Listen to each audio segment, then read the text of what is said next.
on PFAS. Water board staff, together with state board staff and stakeholders, will provide an update on data collected and analyzed as part of the statewide PFAS investigative orders issued in 2019 and 2020 for monitoring at airports, landfills, chrome platers, wastewater treatment plants, and public water supply wells. I would like to introduce our Assistant Executive Officer, Groundwater Division, Mr. Hugh Marley, who will be doing staff introductions. Mr. Marley, good morning and welcome. Good to see you. Thank There you. you are. Chair Munoz, I was just going to take literally 30 seconds to just acknowledge what a significant effort this is that Hugh Marley and the team is going to be presenting today. This is something that's been going on for about 1.5 years or 2 years now, this investigation across the entire state, as well as work which you'll hear about to develop drinking water standards for PFAS. And it's in our region. I just wanted to note what an effort it's been and how cross-program this is. So you're going to be hearing from 3 of our 6 sections at the board today. So this is unique in that it really is cutting across multiple programs. And as Hugh will mention, you'll also be hearing from the Division of Drinking Water, the field office that is down here in our Southern California region. So I just wanted to highlight that. I know Board Member Stahl and others have been anxiously awaiting a detailed information item on this, and we felt that the time was right. We've started to collect quite a bit of data, so we'll be able to show you some of those preliminary results. And thank you, Hugh, for letting me say a few words. I will hand it over to you now for further introductions. Thank you, Renee, and good morning, Madam Chair and members of the board. I'm Hugh Marley, the Assistant Executive Officer for the Groundwater Division. Today's presentation is an information item on Per and Polyfluoroalkyl Substances, or PFAS, investigations, both statewide and in our region. First, I'd like to introduce today's speakers. Next slide, please. They are Wendy Link from the State Board Division of Water Quality, Jeff O'Keefe from the State Water Board Division of Drinking Water, Dr. Wen Yang and Thesa Tintut Williams from the Los Angeles Regional Water Board, Brian Partington from the Water Replenishment District in Southern Los Angeles County. Thank you, that's the slide. And Jane Williams from California Communities Against Toxics. Also present with us and available to answer questions, we have Shala Farana, Assistant Deputy Director for the State Water Board Division of Water Quality, and Annalisa Kihara, Chief of the Underground Storage Tank and Site Cleanup Section, also from the State Water Board. From the Los Angeles Regional Water Board, we have Dr. Arthur Heath, who's Chief of the Remediation Section, Milisol Gaslan, Chief of the Groundwater Permitting Section, Chris Morris, Chief of the Watershed Regulatory Section, and Dr. Jung Hee Lim, Chief of the Municipal Permitting Unit. Next slide, please.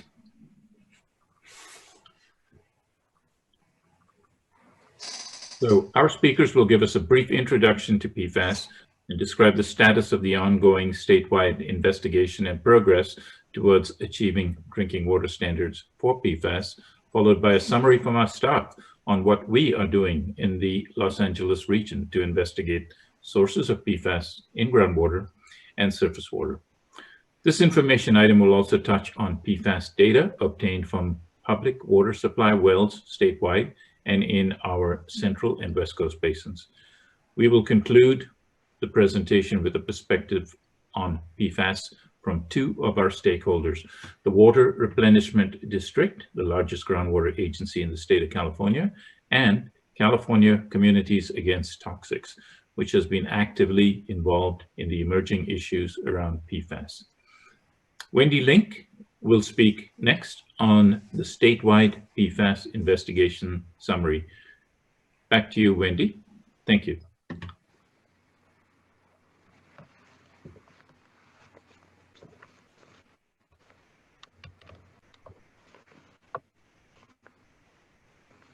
Khalid, we may need to promote Wendy Link if she's not already. Yeah, she's been promoted. She has been. Okay, great. Okay. So Wendy should, yeah, there you go. You should have Hi. control over your sound and video. We're Welcome. Good morning, everybody. Oh boy. Well, happy Thursday to you all. Okay. So my name is Wendy Lake and I work for the State Water Resources Control Board. And so thank you for allowing us to speak this morning. What I'm going to go over today is this morning is a presentation on the historical PFAS and its uses, a little bit about the human health and ecological effects having to do with PFAS, an overview of the investigation orders that have been issued, the status of those orders, a brief summary of the results, and then proposed status set of actions for 2020-2021. Next slide, please.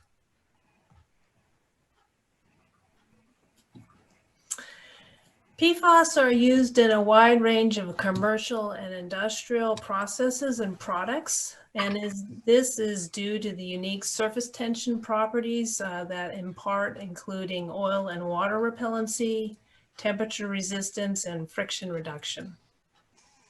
Shown here are some of the well-known uses, including Class B firefighting foams, such as the aqueous film-forming foam, also known as AFFF.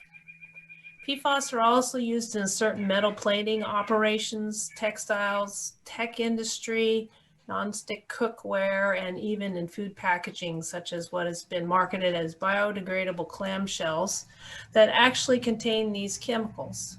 There are many other known uses not listed here. The Office of Environmental Health Hazard Assessment, OEHA, within Cal EPA is the organization with expertise on toxicology and health risk assessment.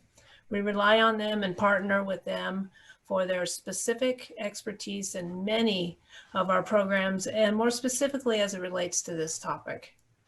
They develop public health goals, which is used as the basis of development of drinking water standards by the Division of Drinking Water. Next slide, please. A major concern of certain PFAS compounds has been shown to be bioaccumulative, and there are potential associated cancer, non-cancer, and developmental health effects. In fact, as summarized by the Agency for Toxic Substances and Disease Registry, studies suggest that certain PFAS may affect growth, learning, and behavior of infants and older children, lower women's chance of getting pregnant, interfere with the body's natural hormones, increase cholesterol, affect the immune system, and increase the risk of cancer. Scientists are still learning about the health effects of exposure to several individual PFAS compounds, as well as exposure to mixtures, which is very important because we typically detect multiple PFAS compounds in the environmental media. PFAS has also been shown to be toxic to aquatic animals. Several studies show that there are reproductive and developmental effects such as infertility, reduced survival, and reduced growth for certain aquatic species that are exposed to PFAS. And because PFAS accumulates and actually biomagnifies up the food chain, seabirds and marine mammals have shown to accumulate high concentrations of PFAS and therefore may be impacted by PFAS in the environment. So for an overview of our statewide PFAS investigation orders, PFAS was actually first sampled in the public water systems under the purview of the US EPA in 2015 through 2013 to 2015. A program is known as the Third Unregulated Contaminant Monitoring Rule, aka the UCMR3, which included 6 PFAS compounds. Our statewide PFAS investigations targeted airports because of the use of AFFF, municipal solid waste landfills, they're receivers of PFAS containing waste, and chrome planing facilities because they're universal use of PFAS containing mist suppressants. In coordination with the issuance of these orders, public water systems were asked to sample their wells adjacent to the airports and the landfills, and those wells with PFAS detections from the UCMR3 study and in the vicinity of those wells. Recently, orders were issued to investigate publicly owned treatment works and continued sampling at the public water systems. In the near future, statewide investigation orders will be issued to bulk fuel terminals and refineries. Next slide. Our statewide investigative approach started in 2018 and continues today with focused efforts being performed by the regional water boards and the districts of the Division of Drinking Water. This investigative effort is unique in testing sources of potential PFAS alongside with testing nearby public water supply wells. The primary investigatory objectives of the statewide orders are to gather information on the occurrence of PFAS in California's drinking water sources and watersheds. Data will be evaluated to identify impacted drinking water wells and identify areas where additional work is needed to ensure that communities reliant on those drinking water wells are provided safe drinking water, or where additional public water supply well sampling should be appropriate. The data will also be used to inform additional areas where watershed-specific sources identification efforts are needed and inform future investigation requirements. Finally, the data collected will also inform the consideration of public health goals and eventually lead to maximum contaminant levels.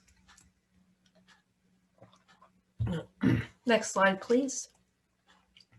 So just a quick summary of where we are with the landfill and airport submittal process based on the status of June of 2020. Approximately 84% of landfills and 63% of the airports have met their submittal requirements, including the upload of their electronic data files to GeoTracker. There are literally thousands of sample results that have been reported to date for these two types of sites. By the end of this month, we anticipate landfills to be approximately 95% complete, while the airports will be approximately 75% complete, with the final sampling and analysis report submittals to the water boards in early 2021. The chrome platers listed here have just started their investigations with sampling, and they're conducting them now, and will be providing sampling results through the rest of this year and into 2021. Sampling actually has started at the POTWs this quarter and will continue for the next 4 quarters, ending sometime in 2021. So the data mentioned that we go over today in our presentations by the State Water Board and the Division of Water Quality, and what's available to the Regional Board is available in GeoTracker and in our groundwater ambient monitoring program, GAMMA. PFAS data from both systems is pulled into this mapping tool, and it is accessible on the State Water Board's PFAS website. Next slide, please.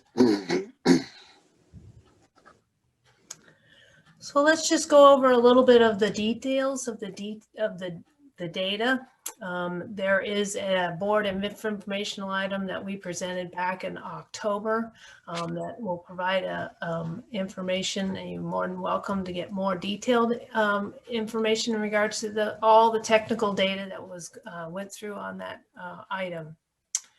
So since 2020, there's over 900 samples that have been collected, comprising about 22,000 analytes reported at the airports and at the landfills. So looking at this chart, this illustrates a chart of the range of occurrence of concentrations reported in groundwater at the airports, landfills, and the public water systems sample. Landfill leachate is also shown. The public water system wells were sampled that were located within 1 mile or 2 miles of the airports and the landfills. So working from left to right on this chart, starting with the airport groundwater surface water data, the range of concentrations is widespread and elevated. Maximum concentrations on some of those samples from the airports are at 1 parts per million at some locations. These concentrations were expected since sampling efforts targeted to sample those areas of AFFF releases, the aqueous film forming foam. Moving to the right, the range of concentrations of landfill leachate is very similar to the range of concentrations for the landfill groundwater, with the exception that maximum concentrations in leachate are in magnitude higher. You know, these results really highlight the benefit of our landfill leachate collection systems and really how effective they are as a management tool to reduce constituents of concern from migrating to groundwater. The range of detections in public water system wells is generally an order of magnitude lower than the results for the landfills and several orders of magnitude lower than the airports. Overall, when looking at the data in detail, based upon the PFAS compounds that have been analyzed, it indicates that the presence of both the, what we call the older long chain PFAS compounds, those compounds that were manufactured since the 1940s and phased out between 2000 and 2010, and the newer short chain PFAS replacement compounds. In fact, the frequency of detection indicates that the newer short chain PFAS compounds are being detected higher in a higher frequency than the older long chain PFAS compounds. So just go through a few highlights of the data from the source investigation order so far statewide. Over 900 airport and landfill samples have been collected, representing up to 84% of the completed sampling reporting. Of those samples analyzed, nearly 100% of them had PFAS detections present in groundwater, with up to 28 different PFAS analytes being detected in any given sample.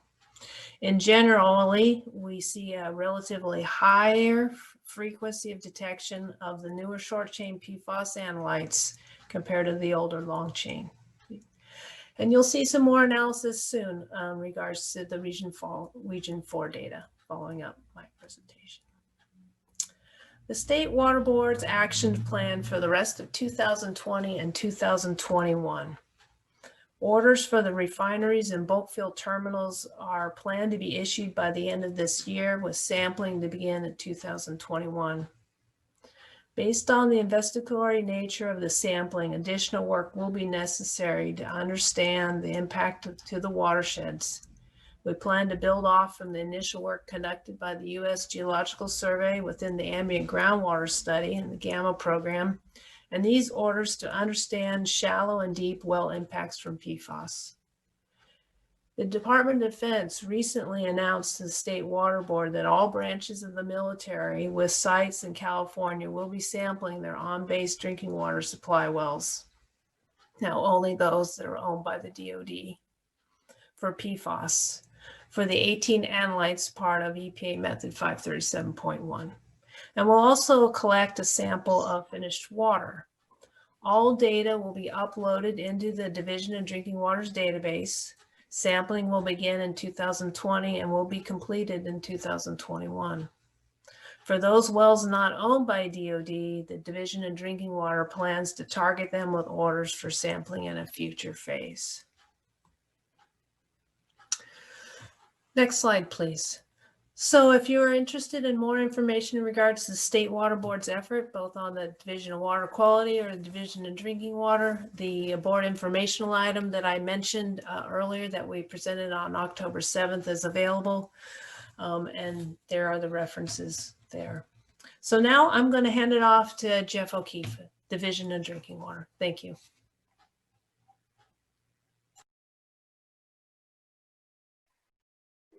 Thank you. Can you hear me? We can hear you. Yes, Jeff. Great, great. I just can't see my video. Good morning, everyone. I'm Jeff O'Keefe. I'm a section chief with the Division of Drinking Water. Start my video. There you go. I just asked you. Thank you. section chief with the Division of Drinking Water. My section is called Southern California section. It covers Los Angeles up to San Luis Obispo, and I'm locally here in Glendale. I'm going to provide an update on the State Water Board Division of Drinking Water's actions related to PFAS, including the status of our monitoring orders issued to the public water systems, a high-level summary of the findings from those orders, and an overview of the regulatory development process to establish an enforceable maximum contaminant level for drinking water. Next slide. Okay. We are working very closely with the Division of Water Quality on issuing our orders. We have could you go back, please? Yeah, we're got a small team of people, including myself, that have developed the orders, and we coordinate with our 23 districts that are located statewide to issue those orders. And we also have a regulatory development unit that will be responsible for the formal regulatory development process, which I'll talk about in my next slide. Next. So this is just an overall history of where we've been and where we're headed. Back in 2016, EPA revised their lifetime health advisory for drinking water, and they established health advisory of 70 parts per trillion for PFOA and PFAS combined. It was around that time that our division began following up on water utilities that had findings above that value. The division established guidance levels for drinking water utilities in 2018, and those numbers also revised. They revised in 2019, and our current notification level is 6.5 for parts per trillion for PFAS and 5.1 for PFOA. And our response levels were revised earlier this year to 40 parts per trillion for PFAS and 10 parts per trillion for PFOA. Now, those are guidance, non-enforceable values for chemicals of health concern that are lacking a formal enforceable maximum contaminant level. We are working with OEHA, that's the Cal EPA Office of Environmental Health Hazard Assessment, which establishes public health goals. We are awaiting their public health goal for PFOA and PFAS. We were expecting it before the end of this year. That will be their first draft. It does go through 2 public reviews before it becomes final. And the Division of Drinking Water will set an MCL as close to practical to the PHG. It's actually a requirement to have the PHG before we proceed with maximum contaminant level. We do anticipate it will be about 2 years after the final PHG. So no sooner than the end of 2023 do we expect to have an enforceable maximum contaminant level for drinking water. Next slide. I would like to highlight important legislation that occurred last year, Assembly Bill 756. It amended the Health and Safety Code, which expands the Water Board's authority to require PFAS monitoring at public water systems when we order the monitoring. And it triggers a couple important things, new reporting and notification requirements. And this is unique to PFAS. Other unregulated chemicals don't have these specific requirements. When there are detections, this now requires the public water system to report those detections to the consumers in an annual summary of their water quality testing. It's called the Consumer Confidence Report. And when PFOA or PFAS response levels are exceeded based on a quarterly running annual average, they would be required to either take the source out of service and not use it, provide treatment which removes the PFAS, or provide a public consumer notice which would inform the public on the associated health risks for PFOA and PFAS above the response level. Next slide. So a summary of the orders that we've issued thus far and are planned to the public water systems. As Wendy mentioned previously, we followed up on their investigative orders, and we issued orders to drinking water sources in proximity to the landfills and airports that they identified as being a risk. And we also issued orders to sources adjacent to the limited data set from UCMR 3 that she also previously mentioned. We further evaluated that data and expanded outward from the areas that we had confirmed detections. And we issued an order recently in September to about 950 wells. And this now formally incorporated this AB 756 requirement to report in a CCR, Consumer Confidence Report, and to take a source out of service, provide treatment, or to provide a public notice when the response levels are exceeded. We're currently working on a new order issued to the sources off base at the DoD sites. There are 400 or so wells that are targeted for that order. And then we'll follow and closely coordinate with Division of Water Quality and evaluate the data that they're collecting on the wastewater plants, chrome plating facilities, bulk fuel terminals and refineries, and take appropriate action at the neighboring drinking water sources if detected.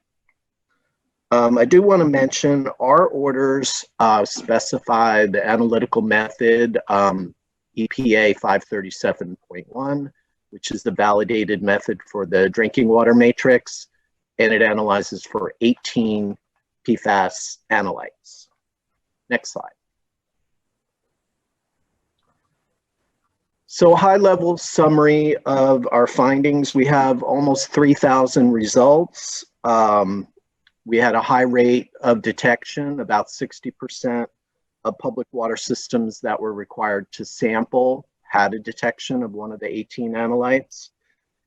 And there may be upwards of 90 or so water systems that may exceed the new response levels based on a quarterly running annual average. And we've detected 9 of the PFAS chemicals, including PFOA and PFAS. And of the others that were detected, we made a request to OEHA to begin looking at whether they have enough data to make a recommendation on a notification level and response level for those chemicals. One of which I believe they're pretty far along, and they do plan to make a recommendation to our division for PFBS, B as in boy, S as in Sam. And one other interesting finding is when comparing the data from Division of Water Quality to our data set, we see that they have detected 2 of the short chain PFAS analytes in the non-drinking water samples that were not included in the drinking water method that we were requiring. So we're beginning to evaluate how we can fill that data gap, whether we want to pursue a different method for our drinking water analysis. Next slide. This slide is just a statewide graphic that shows where we have results for PFOA and PFAS and where the highest detections were found above response levels. The red dots do indicate The areas on the left where we project the sources may exceed the PFOA response level, and on the right, the PFAS response level. There's more sources statewide that will exceed the PFOA response level. And remember, that response level is lower. That's the one set at 10 parts per trillion.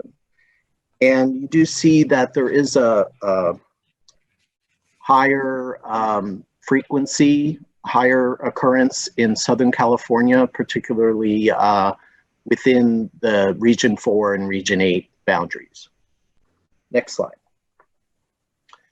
And so next two slides, I'm looking at just within the Region 4 boundary. The red dots show the areas that we project will be above the PFOA response level of 10 parts per trillion. There are two main areas where these are clustered. They include Santa Clarita and Southeast Los Angeles County. And we have expanded our monitoring, so we are looking into just northeast of that cluster to see if there are sources within the San Gabriel Basin that may be contributing. Next slide.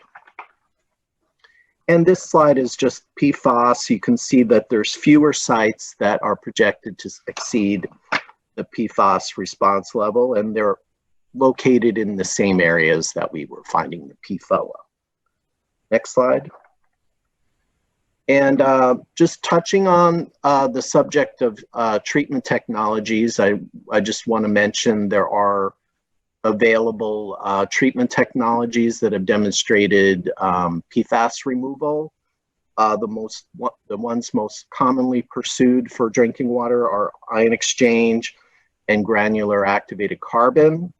They each have their pros and cons with respect to removal of long chain versus short chain PFAS. Reverse osmosis also does remove PFAS. Within LA County and Ventura County, we have a number of new projects. This is a big workload impact.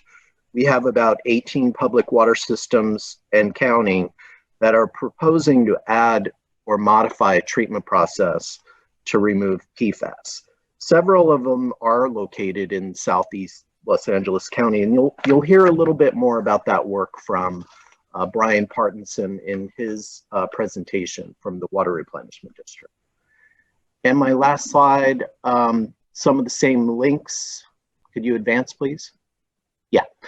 Some of the same links Wendy provided, just some links to the Water Board PFAS page. I have an AB 756 fact sheet and the GeoTracker map, which will be used to collect the drinking water PFAS data that will be publicly available to view those results. And next, I'd like to turn it over to Dr. Wen Yang from Region 4, and he'll begin the region's presentation. Thanks. Thank you, Jeff. Can you hear me okay? Yes, we can. Oh, thank you. My name is Wen Yang. I'm the chief of the Regional Water Board Land Disposal Unit. I provide a summary of the results of PFAS investigation at the land region, while Cesar will brief you on the progresses of the investigation at the other facilities. Next slide, please. Sorry. As Wendy just mentioned, certain consumer and industrial products, such as carpet, non-stick cookware, and food wrappings, have contained PFAS since the 1940s. PFAS were widely used in various industries, including aerospace, automotive, building and construction, and electronics. All of these products eventually become waste and end up in our landfills. Most landfills in the region are either unlined or partially lined, because they started operations before liners were required. This allows waste to be in direct contact with the groundwater and allows pollutants, including PFAS, to be released to groundwater easily. Next slide, please.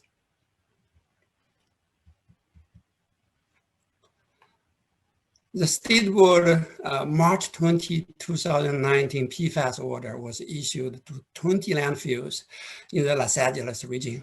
9 of these are active and 11 are closed. These landfills were selected because they are regulated under active waste discharge requirements and have an existing groundwater monitoring program. The order requires the landfills to conduct a one-time sampling event to test their leachate and groundwater at selected location monitoring points for 23 PFAS compounds. The purpose of the investigation is to assess the presence or absence of PFAS. It is not intended to delineate the problems of PFAS contamination. Next slide, please. These are the 20 Region 4 landfills that are included in the investigation. They are spread throughout the Santa Clara River Valley, the Safonetta Valley, and the San Gabriel River Valley. Next slide, please.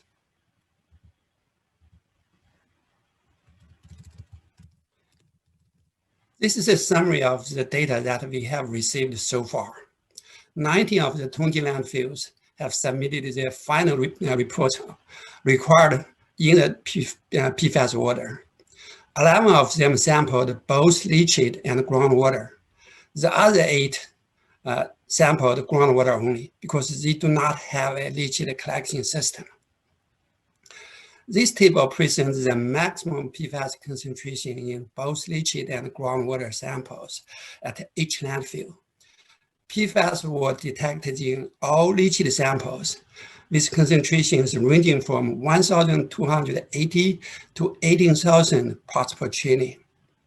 In groundwater, PFAS were detected in 17 of the 19 facilities with concentrations ranging from 6.5 to 3,200 parts per trillion.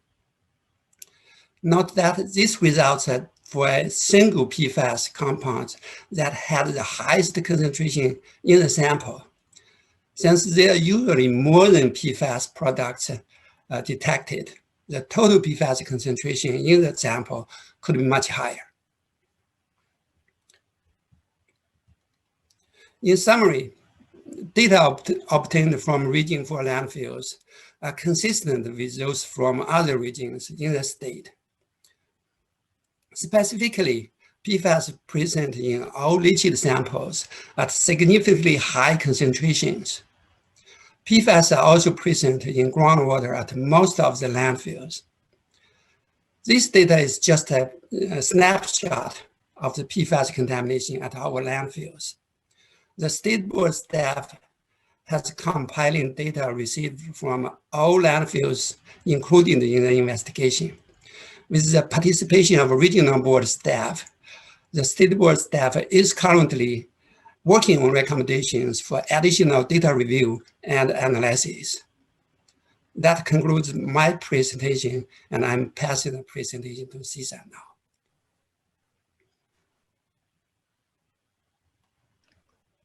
Thank you, Dr. Wen Yang. Good morning, Madam Chair and members of the board. My name is Cesar Tinter Williams. I am the Chief of Site Cleanup Unit 3 in the Site Cleanup Program. Can you hear me well? Yes, we can. Okay, thank you. Today, I will update you on how we are implementing the State Board's PFAS investigation orders issued to airports, chrome plating facilities, and publicly owned treatment works or POTWs in our region. I will also update you with a PFAS investigation at a U.S. Navy base in our region. The State Board's PFAS order requires airports to conduct sampling if aqueous film forming foam or AFFF or other PFAS compounds were disposed of, discharged to, spilled, or released in any way. This map shows the locations of the 4 airports that receive PFAS order in our region. They are Oxnard Airport, Walpole Airport in Burbank, Los Angeles International Airport, and Long Beach Dorothy Field airports. You can also see Port Hueneme, Point Mugu, and San Nicolas Island military sites are part of Ventura-based Ventura County. The State Board's March 2019 PFAS order requires a one-time preliminary site investigations of PFAS impacts at the airports, which includes identifying PFAS material storage and release areas, including firefighting training areas and crush sites, identifying sensitive receptors such as municipal supply wells within a 1-mile radius of a suspected source area, and collecting soil and groundwater data close to suspected source areas. We have data from 3 airports. This graph on the right shows detected PFAS compound in groundwater at all 3 airports. Data from Walpole Airport is not shown here because the report is in December 2020. Historically, fume suppressants used in chrome plating operations often contain PFAS as an active ingredient. Although PFAS-based fume suppressants have not been used in California since September 2016, these newer non-PFAS fume suppressants may contain other PFAS. This map shows 156 chrome platers in our region who received the order. This is a summary of where we are today. Of the 156 suspected chrome platers received a statewide PFAS order in October 2019, 50 facilities submitted work plans, 36 facilities meet the State Board's requirement, exempting them from conducting an investigation, and 13 facilities have not yet responded to the order to date. We will have more information to share once the work plans have been implemented and data starts coming in. Publicly owned treatment works can receive and then discharge significant amounts of PFAS waste to the environment through their wastewater effluent to surface waters or populations basins, and through disposal of biosolids, as shown in this graphic taken from the State Board's POTW order itself. The State Board's PFAS orders was issued in July 2020, requiring 25 POTWs in our region, shown on the map, to implement a one-time sampling program that consists of 4 quarters of sampling events starting in this 4th quarter 2020. Influent, effluent, biosolids, and existing monitoring well sample will be collected. The reports are due in 2021. Next slide, please.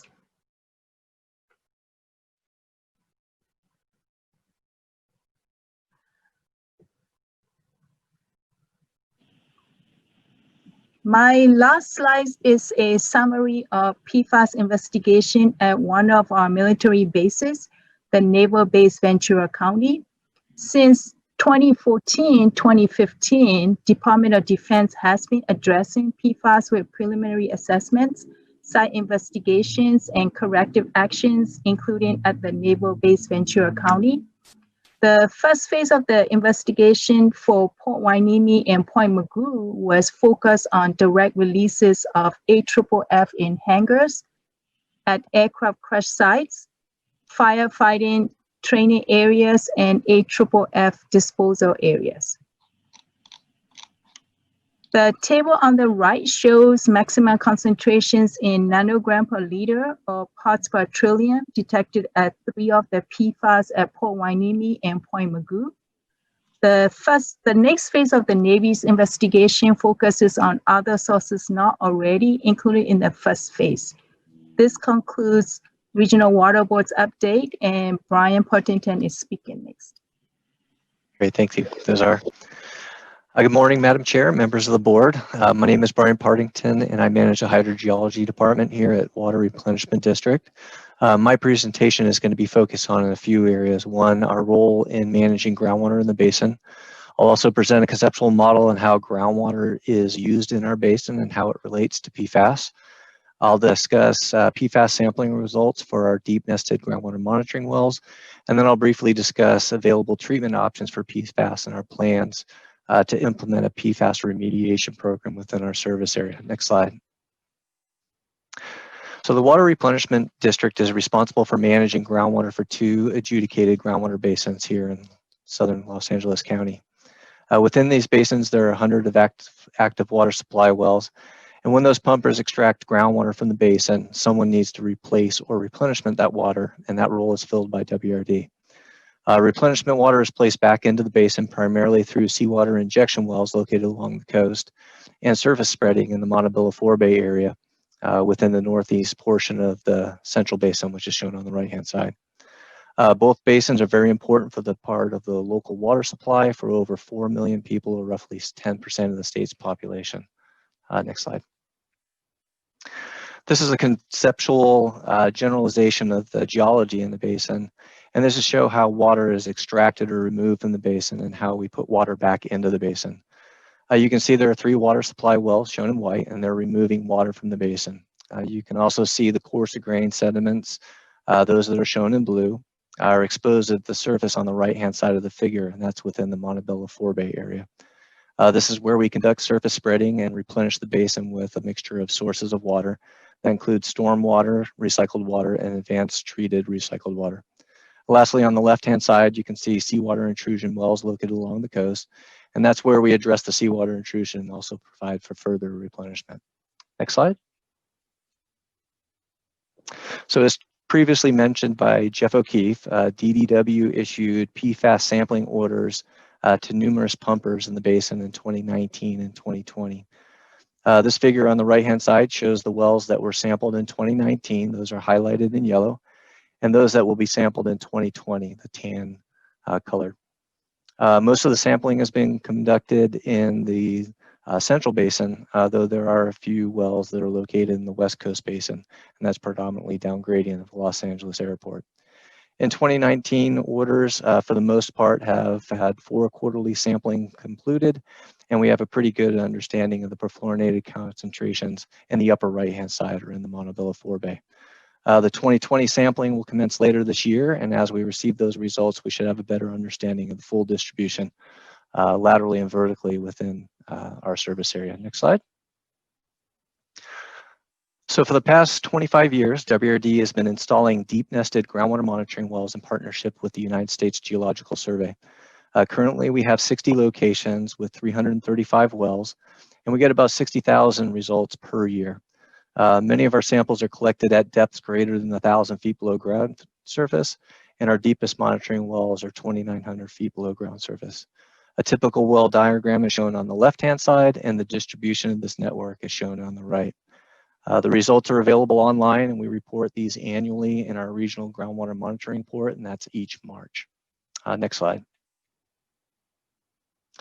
So in 2019, WRD conducted 2 rounds of PFAS sampling in and around the Montebello Forebay area, and this was consistent with the sampling orders that were issued by DDW.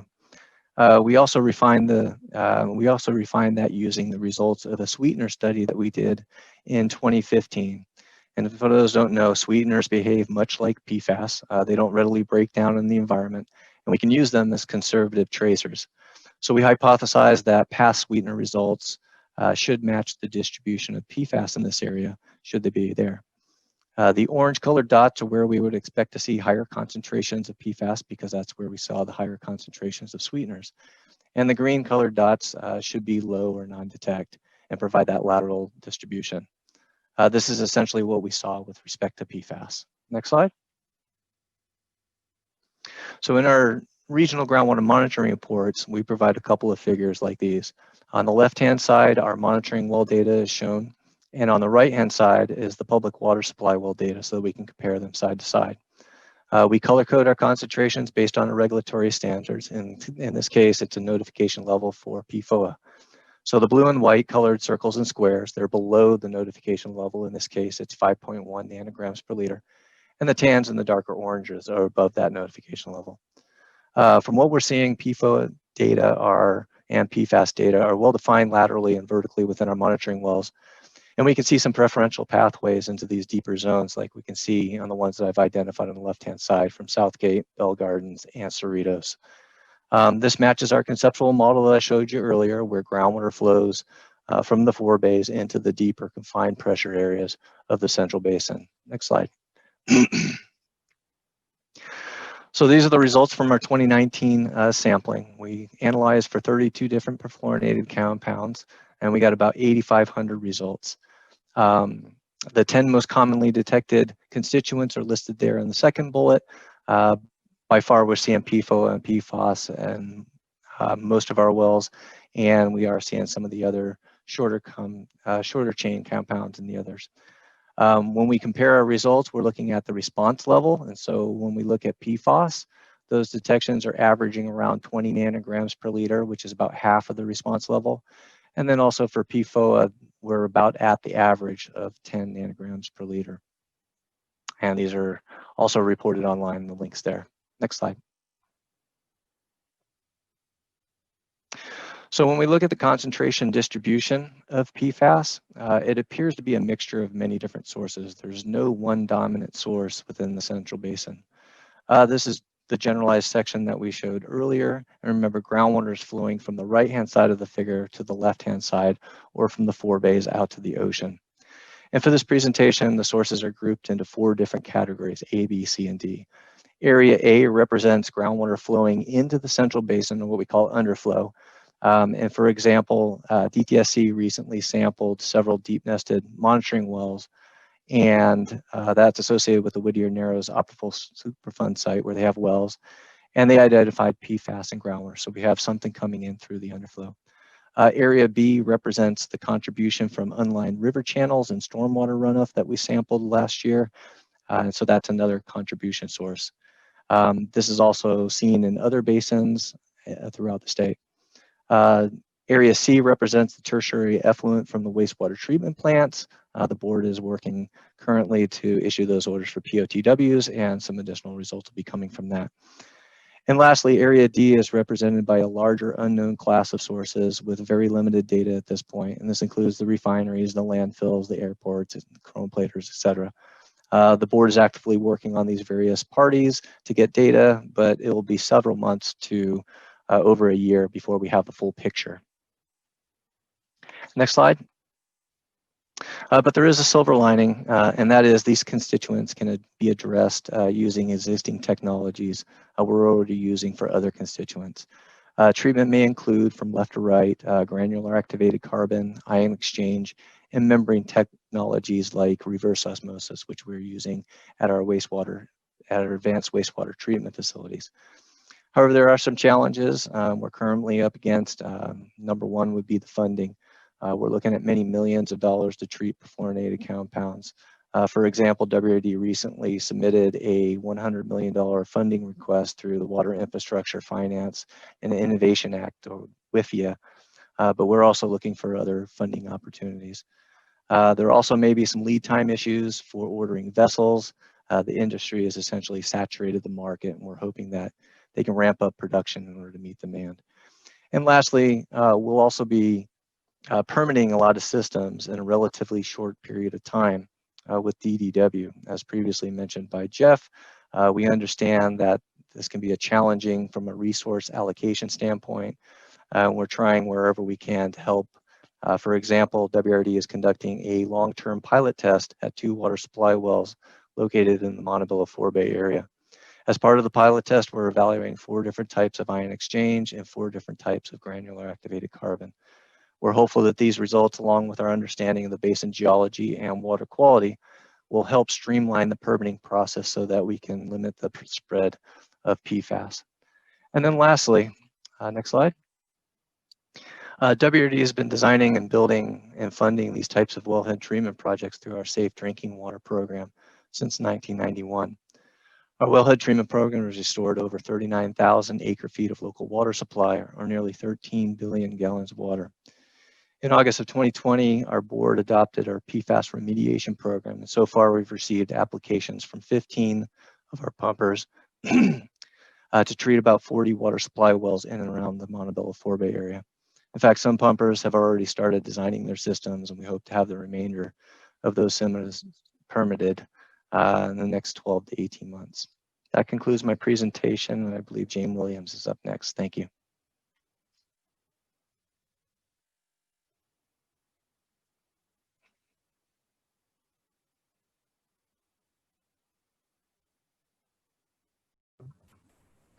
Ms. Williams, are you with us? I just asked her to unmute herself and start her video. So Okay, great. you should be able to control that on your end.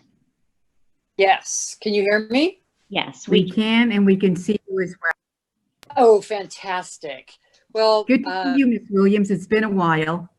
Chairman Munoz, it's so nice to see you. Thank you. Thank you. Welcome, and we're eager to hear your presentation. Great. Well, I hope that you can see me very well, because behind me, you should see a conceptual site model of how PFAS gets into the environment. And so I want to, first of all, I want to thank everyone that's worked on this project over the last 18 months. I appeared in front of the State Water Resources Control Board and requested this testing in March of 2019. And Chairman Munoz and other board members, you may not be aware of the fact that this is my 30th year doing this work. And I just want to a little editorialize. I have never seen any agency, whether it be a state agency or a federal agency, move this quickly and this effectively and this professionally to assess what is truly an amazing public health challenge for our state and for the nation. So I'm going to just quickly roll through my slides and talk about where we are now. Next slide, please. So it is very clear to us now that it was not clear to us 18 months ago that we have widespread contamination with these chemicals throughout water basins, and that the public health impacts are at extremely low levels. We're regulating these chemicals now at some of the lowest levels of any chemicals that we regulate in the environment. Essentially, we're looking for these chemicals at their detection limit. And unfortunately, of course, the treatment options that we have available are on the more expensive side of the spectrum. So that is going to create challenges for us, especially with the fiscal impacts of the economic downturn from COVID-19. We'll be playing catch up for a long time to track down not just the long chains, but also the short chains. And one of the key takeaways from this problem is that our state does not have an independent ability to restrict the importations of chemicals like PFAS. And that is something that we're going to be needing to work on with the state legislature and the administration, because these chemicals are highly toxic, highly mobile. They have one of their most significant impacts is to suppress the immune system, which is, as you know now, very challenging with the public health threats that we face. So that's one of the serious public policy challenges that we're going to have, is figuring out how we can expand the state's ability to restrict chemical usage of these uniquely very toxic, highly mobile, highly persistent compounds. Next slide, please. So these chemicals are toxicity overachievers. 4 of them, as you can see, PFAS, PFOA, the C9s, and PFHXS have all been found in wildlife in the Arctic. They have half-lives in the human body of 3 to 9 years. They're extremely persistent. They're likely carcinogenic. They contaminate, cord blood, breast milk. They behave very much like DDT, which I know you had a presentation about the DDT barrels, comments about the DDT barrels. These chemicals break down in the human body into their most toxic incarnations. So they are very much like DDT. They are definitely toxicity overachievers. Next slide, please. So this is, I wanted to point out to you something very important. The National Toxicological Program recently reviewed a number of human animal studies and mechanistic studies. And this immunotoxicity impact is increasingly becoming one of the most troubling public health impacts that we see. If I had taken the time to overlay a COVID-19 map on top of some of the maps that you just saw where Southern California has its most impacted water sources, you would have seen almost a perfect matchup. And we have a study coming out from Harvard with one of our Sentinel, Dr. Philippe Grandjean, a Sentinel researcher on this. It's looking at the impact of PFAS contamination of drinking water sources and immune suppression and COVID-19 incidents. So it's very timely. Next slide, please. This is a recent statement by ATSDR on this particular impact, this potential intersection between PFAS exposure and COVID-19. Next slide, please. So this is the slide I really want to drive home. When I talk to my academic colleagues across the country, California has just, in the last year, engaged in one of the most sentinel exposure reduction efforts for perfluorinated compounds globally by shutting down these drinking water wells. Although water purveyors and people who are taking care of our water, you know, are kind of tearing their hair out because all of a sudden we've had to shut down all these wells, the folks that are looking at the impact of perfluorinated compounds on public health are clapping their hands and saying this is fantastic.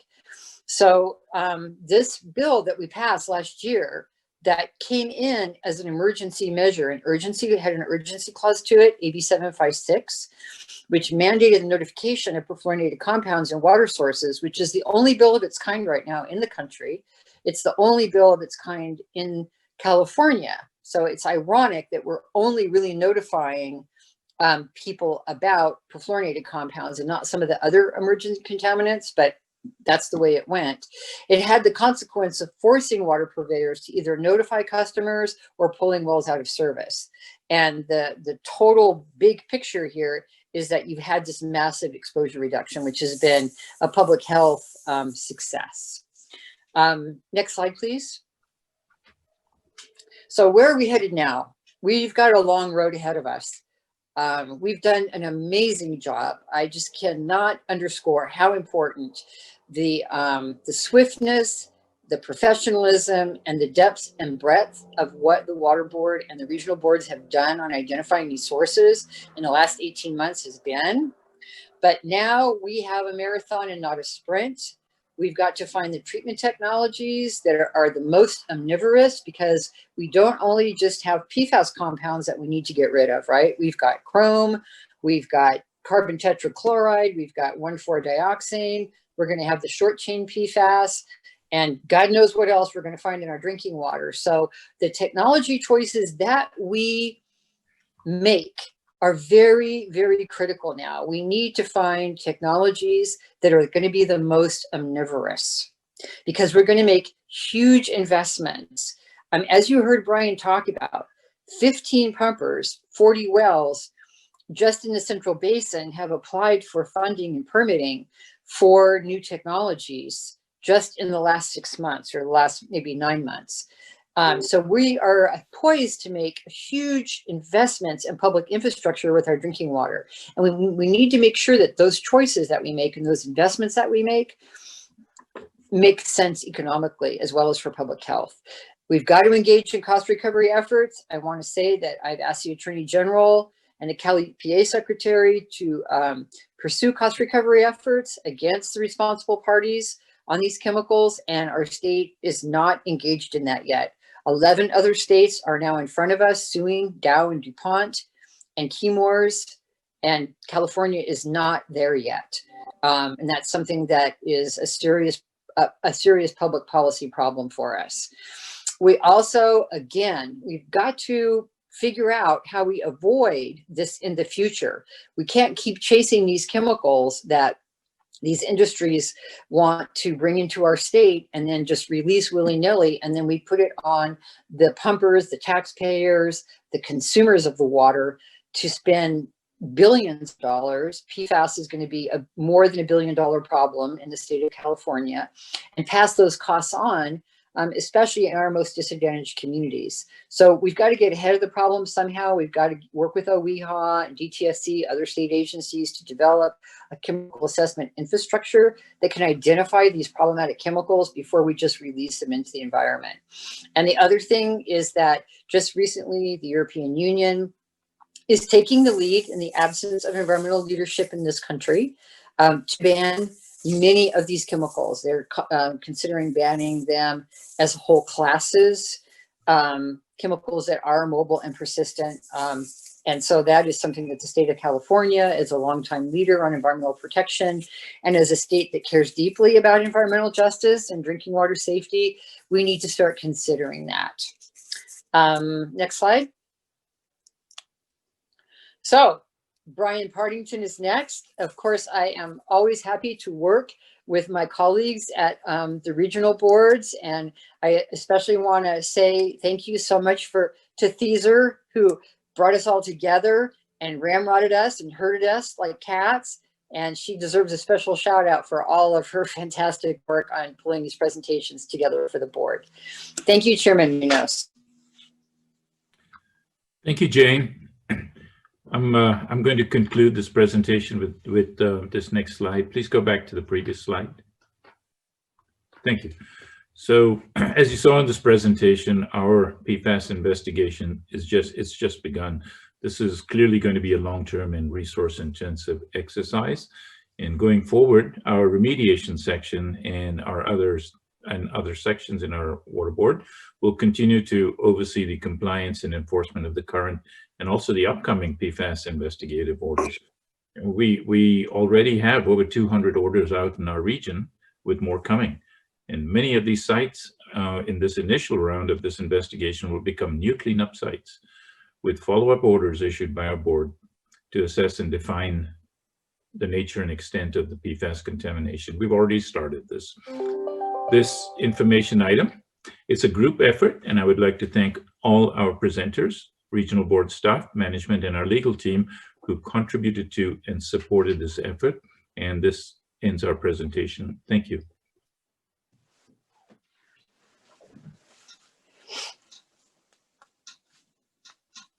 Thank you so much, Hugh. Chair Munoz, now is an opportunity for the board members to ask any questions of any of the speakers, or I was getting ready to ask some of the others who have joined today as for the Q&A. If you want to go ahead and turn your camera on, you should be able to. I think all of you are panelists, so you have control over your cameras. We did, as Hugh pointed out, we do have a number of other staff who didn't present and program managers that are with us, both from State Board and from the Regional Board program. So if you have any questions regarding the presentation, now is a great time to ask those. And I do see Board Member Stahl already has his hand raised. Board Member Stahl. Members of the, yes, thank you, Madam Chair. Renee, first of all, an excellent presentation by the staff. I appreciate very much that it was beyond just the regional board, but looking at the entire state. And I appreciate the overview at the end there by Jane Williams. But having said that, I had a couple of questions. Number one, to give me a perspective or an overview of the ubiquitous nature of these chemicals, this array of chemicals, PFAS chemical. I'd like to see any data that we have on concentrations in imported water supplies, meaning the State Water Project, Colorado River, as well as the LA Aqueduct. I mean, the focus is on, and I understand why, the focus is on airports, end use, if you will, airports, landfills, treatment plants, and their contribution of this chemical to groundwater supplies. But I'd like to see, I'd like to have a comparison in my mind, at least, what's coming in, because I think that that's an issue that needs to be addressed, or at least needs to be part of this overall picture as assessing what we're going to do. As I said, it's ubiquitous in the environment, so I'd be surprised if the answer is going to be zero. So the question is, how does it weigh in? And then the second thing that I'd like to add, or at least my viewpoint on this, we're talking about the fact that you got to ban chemicals that are mobile and persistent. And I understand where that's coming from. But I also think on the positive side, we need to have industry focusing on chemicals that are biodegradable, that are treated, that can be treated, either in wastewater facilities or water treatment plants. Because it seems to me where we're headed here is removing those with, say, activated carbon and wellhead treatment. So what are you going to do with the activated carbon to regenerate it? Well, you're going to put it through combustion, through a furnace. Now you've got air quality issues. So I mean, I think that we need to look at this overall in terms of what's best for the environment and certainly human use. So anyway, I just add that. And again, I really thank the staff for putting on this, in my opinion, excellent presentation. Thank you. Other comments? Well, since I don't see any other board members. Oh, Thanks. yes, Board Member Guzman. Yeah, Okay, there you I'm go. sorry. Can you hear me? Yes, we can. Okay, great. Thanks. My question was for Jane Williams. I'm not sure now. I can't see her. I hope she's still around. I was really struck by one of the statements in her presentation that I wrote it down verbatim. Our state does not have the ability, independent of EPA, to assess and restrict chemical usage in our state. Just wanted to kind of put a finer point on that and maybe get some additional comments from Jane, given the wealth of her experience. What exactly needs to happen, especially in light of potentially what we're looking at, a new federal administration? What exactly needs to happen for us to be able to regulate this very serious problem? I'm so glad you asked. You know, a very unfortunate circumstance is that last year, in last year's budget, the Office of Environmental Health Hazard Assessment actually did a budget change proposal requesting a fairly large appropriation for the agency to do just this kind of thing, right? To be able to independently assess chemicals. And I know that we're all used to, you put the shampoo in the rabbit's eye, and if it turns red, it's bad, and we don't like that. Or, we inject chemicals into the mice, and we don't like that. Well, in the Obama administration, the National Institute of Environmental Health Sciences developed a rapid assay model and a rapid assay assessment using cell lines to assess the toxicity of chemicals. And really what we need to do, the state of California needs to embrace this new technology and also be able to look at, are these chemicals that are being manufactured and used in California highly mobile? So if you've got this intersection of a chemical that's highly mobile and it's toxic, we need to be able to say, no, wait a minute, because you're going to end up with exactly the same problem that we have, that I think Brian Partington's slide was just very, the slide of the Central Basin and how we're infiltrating water. It's getting into the water from these point sources. And I did not talk about aerial deposition, but I know a lot about aerial deposition. We have a site in North Carolina that has contaminated the groundwater for 15-mile radius from the facility. These chemicals come out of stacks They fall on the ground and they go into drinking water wells. They behave like nothing I've ever seen in my entire career. And so we're only going to get ahead of this problem if we develop our own ability, which the state has its own authorities to do this already. It's not something that you would have to seek from the legislature or the governor, to really think about what about chemical usage. And I really appreciated Board Member Stahl's comment. You know, if it can't biodegrade, why would we want to be putting it in our water basins, right? And now we're in this terrible situation where we have to spend tons of money to get these chemicals out. And Lord knows what kind of public health impacts drinking these chemicals have had on people in Southern California and all these other areas that are highly impacted across the country. So it's really sort of like, we kind of got to get ahead of the problem. And we do have the ability, and we already have a state agency that has the ability, knowledge, and know-how. Unfortunately, that budget change proposal was not funded. I'm sure they're not going to put it again this year because we've had a big economic downturn. But this would be something that getting the state board together with some of the other agencies and really talking about with OEHA what that would look like, and, you know, moving it forward when the state recovers financially would be really smart for future generations. So thank you for the question. Are there any other questions? I would like to have a comment. This is directed first to Jane Williams, who you have been such a fighter and a pioneer and champion for the everyday person in those communities who may not understand what's going on, but they know something's not right because their kids are getting sick. So I want to acknowledge you for going to the state board and convincing them that it's something that they needed to take action on. I said, that's a very powerful thing that you did that's going to benefit not just our current, but future generations, so we can take care of business. So thank you so much for your presentation.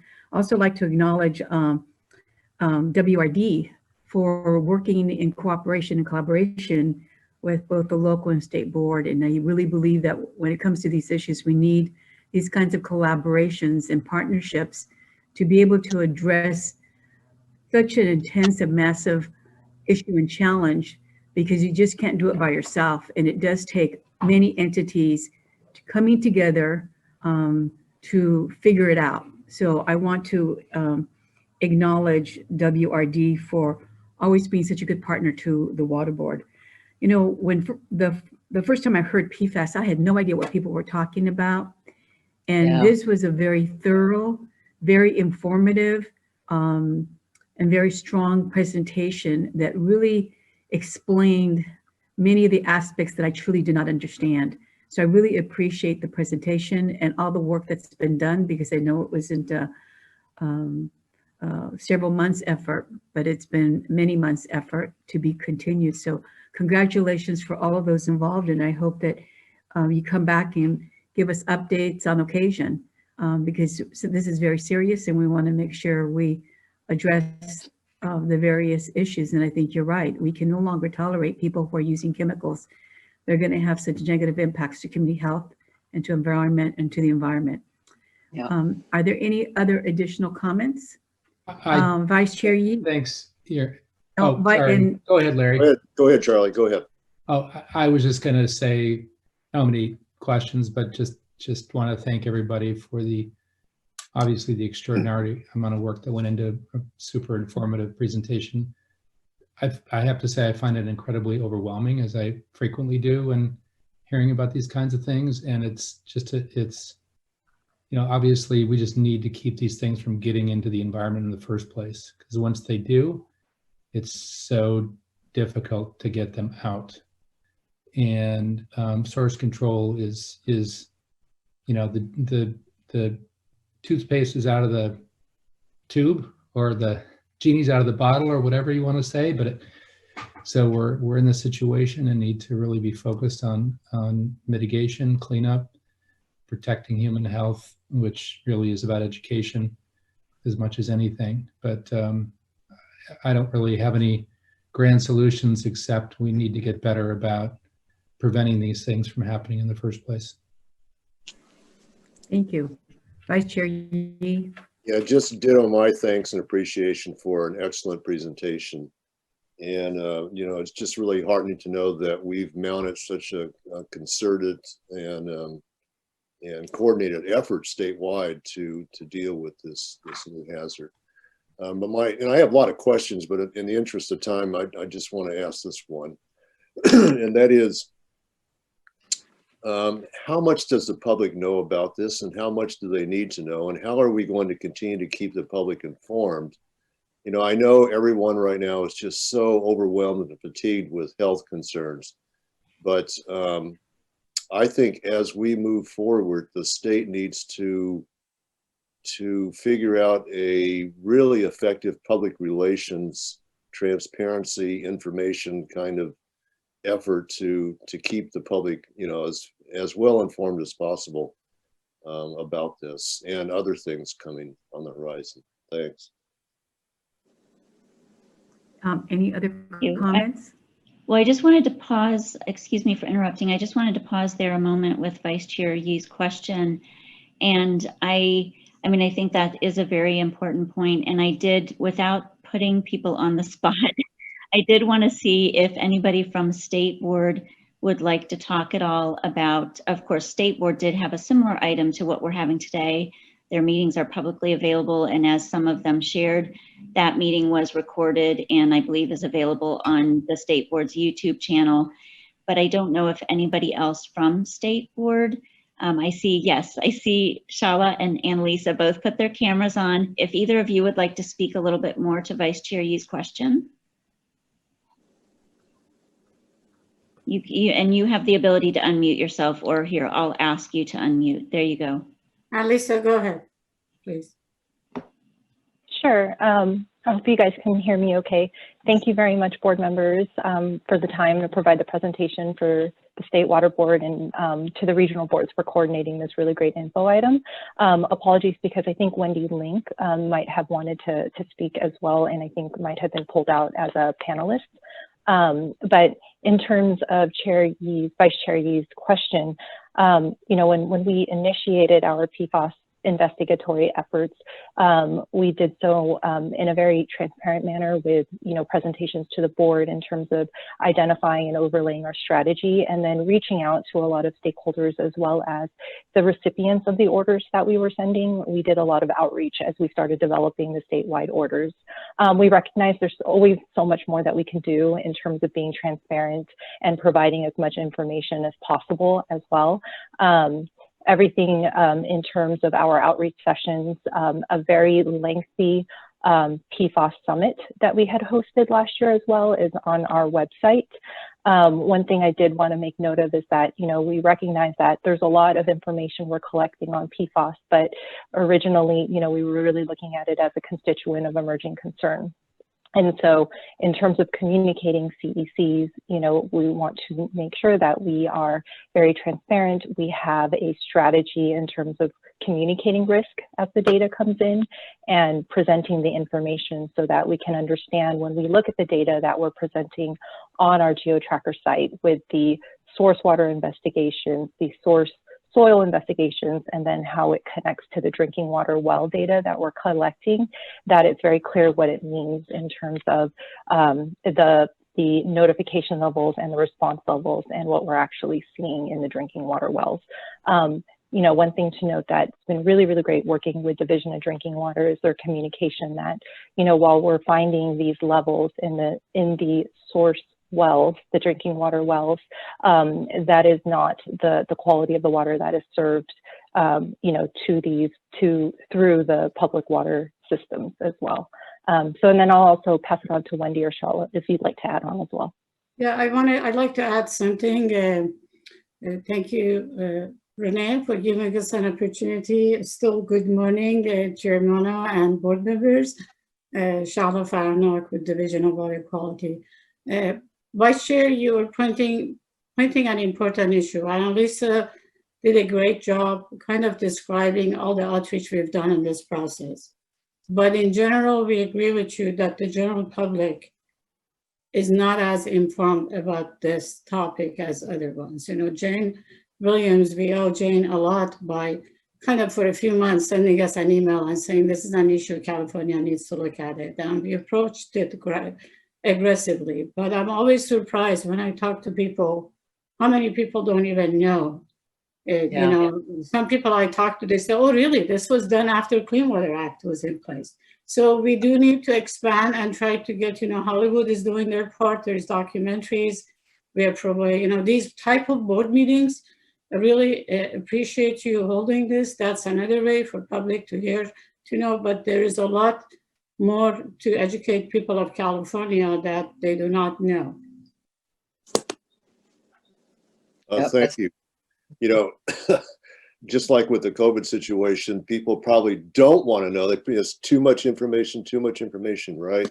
But I think we need to develop some very simple, clearly understood tools to communicate these kind of things. And just as an example, you know, the beach report cards that Heal the Bay uses to indicate, you know, level of hazards, you know, for swimming and other things. You know, it's those kind of really simple tools that I think we need to develop in order to communicate these kinds of hazards. Those are great ideas. Thank you. Okay, any additional comments? We do have board overall. Let me just quickly add, if I could, please. I fully support what Larry just said, that we need simple themes and presentations. We cannot educate the public enough in terms of sharing what the issues are as we see them. I think it's extremely important to my way of thinking that this webinar, if you will, this presentation should be prominently featured on the regional board's website so that the public has easy access to it. If you can put it on YouTube, that's great. It will, I would assume, as data comes in, it will be outdated and we can update it.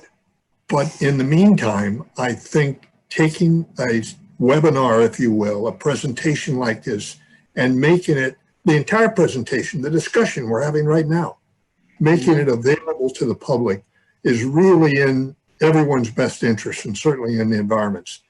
The last thing I would add is that while we have focused on where PFAS is in the environment, I think we need to focus on how safe water supplies are from the standpoint of what the public is drinking.